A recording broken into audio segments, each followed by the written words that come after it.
Well, I haven't made a video in a while. And this old girl right here, pretty unique.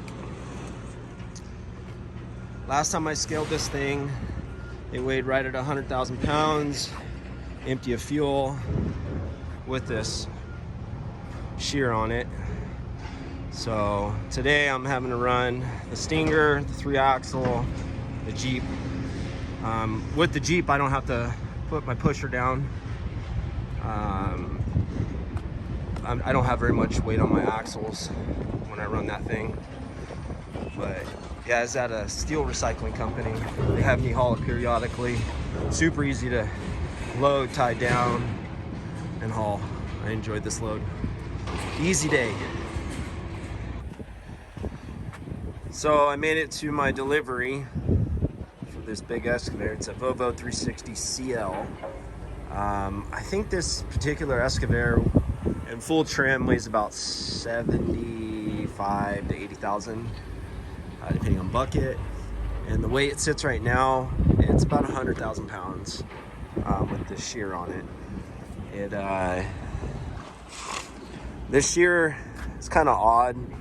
If I rotate the shear around 180 degrees, it doesn't fit in my trailer, but if I rotate it where it's at right now, it saddles my main cross member. It sits in nice. I use 2 3/8 chains here. That one's loose. That one's a little loose.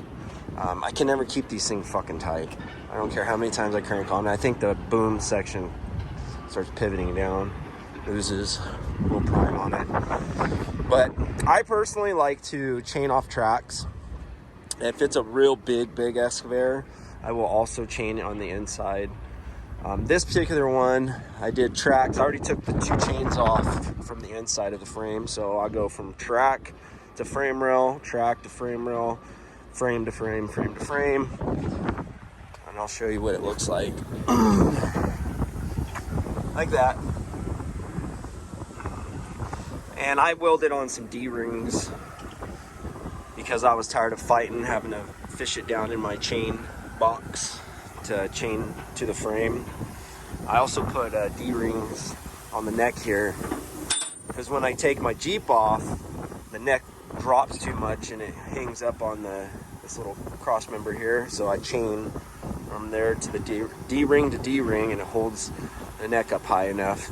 I can pull the Jeep out, drop the Jeep, get back underneath it, hook up, and go.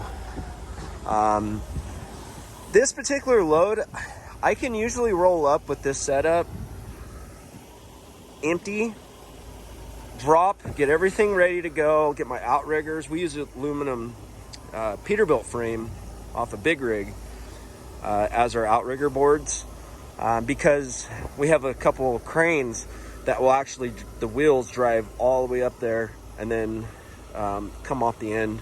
So wood would just break. That crane weighs about 120,000 pounds. So this is why I use the aluminum instead of wood. I personally, for this load, I would love to use wood. It's a lot easier. I have better chain down points instead of the way I have to do it, but it's all I have right now, so it is what it is. But yeah, this load I can usually roll up, empty, drop, unhook, drop trailer, unhook it, get everything out, load up, chain down, and on the road within 45 minutes to an hour. To unload, it'll probably take me about 30 minutes. So I'm gonna get at it.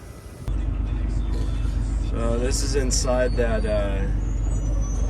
excavator I unloaded.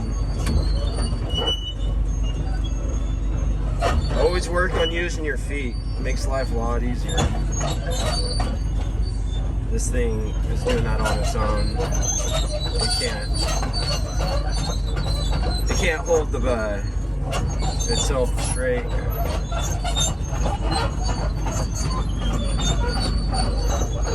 This is how you do it.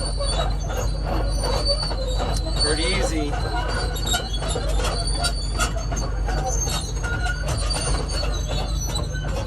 This thing is a greasy mess inside here. So gross.